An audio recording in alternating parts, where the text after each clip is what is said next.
आज जो आंदोलन आप कर रहे हैं तो इसका तफसील से बताइए, किस लिए कर रहे हैं? सर, ये हम 12 जुलाई को एक मेमोरेंडम मौलाना आज़ाद विचार मंच ने कलेक्टर साहब को दिया था और उसमें हमने मुतालबा किया था कि पूरे मराठवाड़े में ये मूल्यवान पत्थरों की स्मगलिंग हो रही है और ये पत्थर गुजरात से, बम्बई से गुजरात होता हुआ चीन तक इसकी स्मगलिंग की जा रही है और बड़े पैमाने पे एक बड़ा रॉकेट इसके ऊपर काम कर रहा है। तो उन्होंने हमसे कुछ तफसीलात लिए कि कहाँ है, कैसा रहता है पत्थर, ये वो।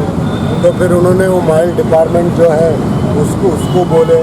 बहरहाल उन्होंने 14 तारीख को उनके ऊपर रेड किया। हमने जगह भी बता दिए थे, हमने वो फ़ोटो भी बता दिए थे, हमने उनका वीडियो भी बताए थे। जब उनके ऊपर रेड हुई 14 तारीख को तो 16 बरास पत्थर बरामद हुए और फिर उसके ऊपर ये हुआ कि पत्थर कीमती है या नहीं है, इसके लिए उन्होंने नागपुर से एक टीम मंगाए। नागपुर की टीम ने उनकी इंक्वायरी की तो वो पत्थर साबित हो गए कि मूल्यवान पत्थर है, ये कीमती पत्थर है। उसके बाद उन्होंने अभी तक, उसके बाद यानी रेड पड़ गई, 2 सिपाही वहाँ गिरफ्तार हो गए, उनको माल को जब्त करके बैठे हुए हैं वहाँ पर और ये साबित भी हो गया कि मूल्यवान पत्थर है। ये साबित हो गया कि इनके पास कुछ नहीं है। इन्होंने माल कहाँ से वातुक किए, कैसा किए, कहाँ से लाए, कहाँ बेचे, ये सारी तफसीलों को छुपाने के लिए इन्होंने क्या किए कि अभी तक इंक्वायरी नहीं की और इस एप्लीकेशन देने से रेट पड़ने तक अभी तक 2 महीने का अरसा हो चुका है।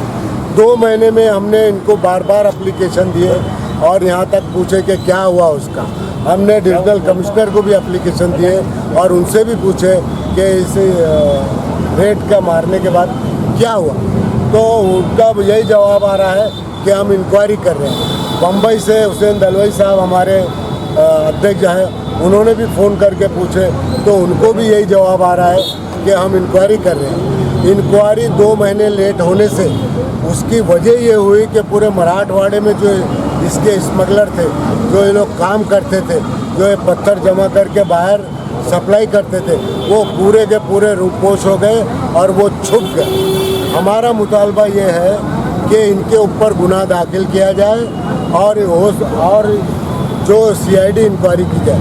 दूसरी एक बात ख़ास है कि 20 साल हो गए। आप अगर 20 साल पीछे गए तो ये धंधा तो बरसों से चल रहा है, मगर रेट आज तक किसी पे नहीं पड़ी, रेट भी नहीं पड़ी और 1 रुपये का महसूल भी इन्होंने उनसे लिए नहीं। तो फिर इसका मतलब ये है कि ये खामोशी में ये एक डिपार्टमेंट ये काम कर रहा था छुपा हुआ। अभी आप रेती को देखो, आप बार बार अखबारों में देखते कि रेती के ऊपर रेट हो गई, मुरुम कोई उठाया तो उसके ऊपर रेट हो गई। और ये इतना कीमती पत्थर, इतने मूल्यवान पत्थर जिसकी स्मगलिंग हो रही, जिसका करोड़ों रुपए का कर हमारे खजाने में आता था सरकार के, उससे गाफिल है ये लोग। और बाज़ाब्ता एक पर्दे के पीछे एक काम ये चालू था, 10-20 साल से चालू है। लिहाजा हमारी मांगनी ये है कि इसकी CID इंक्वायरी होना चाहिए। किस शहर में ये रेट मारी गई थी? ये शहर औरंगाबाद में रेट मारी गई थी। दूसरा ये है कि यहाँ के एक दौड़ साहब है जिसके अंडर में ये इंक्वायरी चल रही है। मैं जब उनके पास गया तो मैं बोला, सर 2 महीने हो गए, आपने अभी तक कोई कार्रवाई नहीं करे। वो मुझसे कहता, मैं क्या करूं, मैं अकेला पड़ गया, यहाँ पे मेरे पास कोई स्टाफ नहीं है और मैं जब मेरे को टाइम मिलेगा मैं करूँगा। ये उसका जवाब था। सर, एक छोटा सा प्रश्न ये है कि बार जो है तो जिक्र कर रहे खनिज विभाग का जो मटेरियल सप्लायर्स कौन है उसके पीछे? ये मटेरियल सप्लाई मराठवाड़े में एक आदमी नहीं है साहब।